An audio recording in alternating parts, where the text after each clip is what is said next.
This film teaches you one thing: don't go snooping around somebody else's property uninvited. Let's get into it. Hey everyone, welcome back to my channel. Hope you're all doing well out there and hope you all had a great Valentine's Day if you celebrated. If not, I still hope you had a great day. Today we're going to continue our way through doing a classic horror film and its remake. Now this one's going to go a little differently because today we're going to talk about the 1974 classic, The Texas Chainsaw Massacre.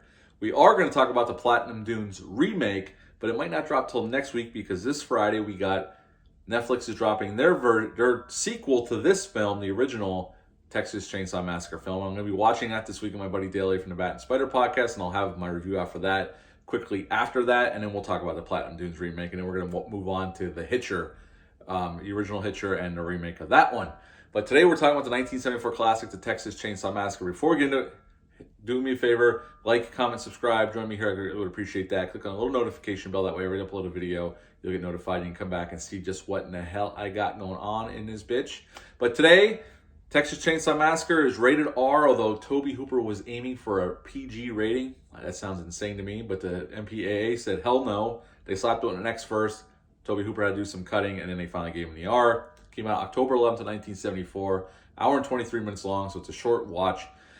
Now, budget-wise, there's three budgets listed online. One says $80,000, one says $140,000, one says $300,000. So one of those budgets, I'm assuming, is correct. And upon release, it made $30.8. But I have a book that's in my storage unit that I read years ago, Texas Chainsaw Massacre Companion. And Tobe Hooper, in that book, said he believes the movie made way more than that. But there was so many shady dealings with the distribution company that they'll never know how much it actually did make. But it's listed at $30.8.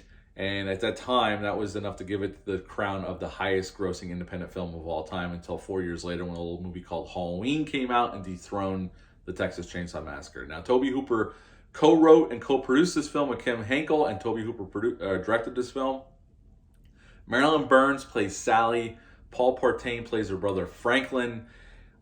Jim Saito plays the old man / cook, a part of this chainsaw family unit. Gunnar Hansen plays Leatherface. And Edwin O'Neill plays the hitchhiker. And this film starts off with John Larroquette's awesome narration, setting up our story to come. And then we see over the credits, we hear these little news reports on the radio about the gas shortage, and there's a cemetery where bodies are being dug up by somebody, and they're finding like all these weird like art pieces made out of like skeletons and stuff. And then we see our group of youths, as John Larroquette says in the narration, going to the cemetery. We're introduced to Sally and Franklin and her friends in this van. And they're going to the cemetery because Sally wants to make sure her grandfather wasn't dug up, because that cemetery was the one that was targeted by whoever is digging up these graves. And then we see the shot of these two skeletons like in an art piece, almost a grotesque art piece on top of a tombstone. And they happily find out that their grandfather's grave wasn't desecrated, and then they decide to go on to their grandfather's house, even though it's been abandoned for a while. And then they pick up the hitchhiker, and some crazy shit ensues. And if you're a horror fan, you've probably seen this film. And then pretty much our youths go to their grandfather's house, and some of them venture off and go on people's property and then go in their house when they shouldn't do, and they meet their grisly demise. And at the end, Sally is our final girl, and she has to fight for her life. And at the end of the film, she does get away, although she's laughing manically into the camera as it cuts to black, and that is the Texas Chainsaw Massacre. Now, obviously, this film is a classic, and I gotta be honest, I've seen this film probably 24 times over the years since I was younger, and it's still one of those films where even though I know it's a classic and I do like the film, I have to be in a certain mood to watch it. But what to like about this film? Tobe Hooper's direction. Now, they shot this in 16 millimeter. It looks like a documentary almost, very grimy, gritty horror film. There is some nice shots, though. I mean, they do pull off some nice cinematic shots during this film. And the one that goes underneath the swing, I'd love to know how they pulled that off. But there are some nice shots in this film, but there's also a lot of handheld, really close up, especially at the dinner scene. And the dinner scene is the dinner scene is the standout scene, because once we get to that point, I mean, there's some cool scenes, obviously, when Franklin gets killed, when the Leatherface comes out of the bushes into the flashlight and we don't see the blood. We see the blood going on Leatherface. We don't see the chainsaw actually penetrating the body. But that's an awesome scene. And obviously, when Leatherface first makes his appearance and smashes that guy in the face with the sledgehammer, the mini sledge, That's an awesome scene, and he puts the girl on the hook. It's all good stuff, but honestly, the coup de grace is that dinner scene. When we're finally in the house, and we find out that the hitchhikers lives with Leatherface and the old man that runs that gas station that they came in contact with earlier. The madness that ensues is it's so bad shit crazy.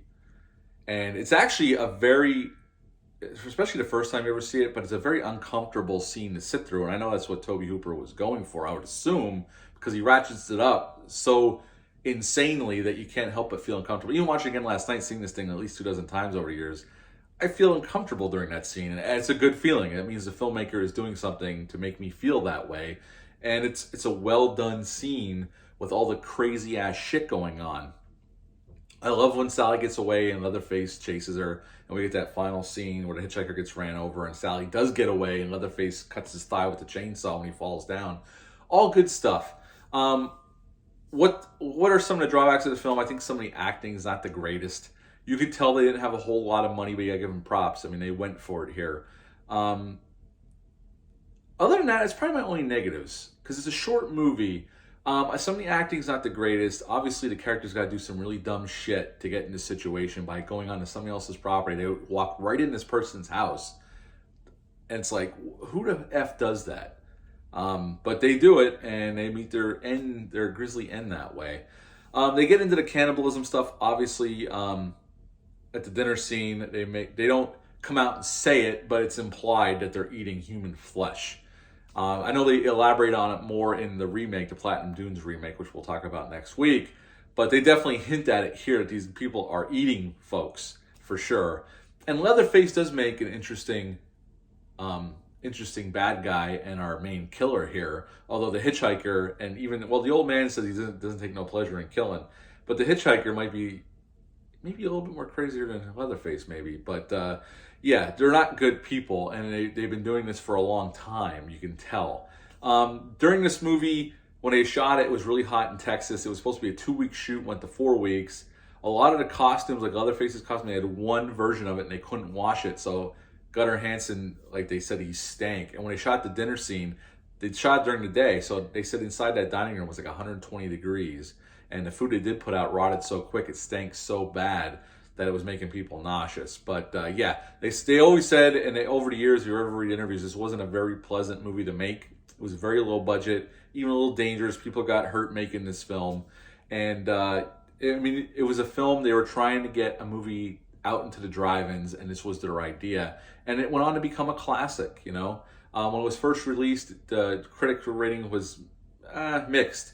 But over the years, obviously, people realized how good this film is for its intensity, the way it's shot. It makes it feel like you're actually there seeing these people get murdered in like almost like a snuff film, even though we know it's not. Yeah, it's all good stuff, and this is best, in my mind, this is Tobe Hooper's best film he's ever made. I know people point at Poltergeist, but we'll never know who actually directed it, because Steven Spielberg had a heavy hand in that film.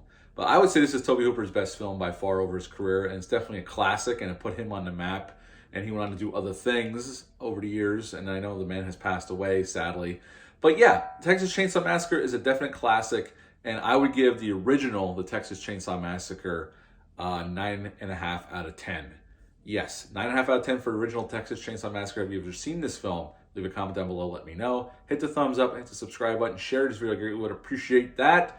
I'll be back soon with the Netflix Texas Chainsaw Massacre. I'm excited to see that, see what they give us here for a sequel to the original film. And then we'll talk about the Platinum Dunes remake, and maybe I'll have a horror news update sometime this week. But until then, I hope you're all doing well out there, and bye.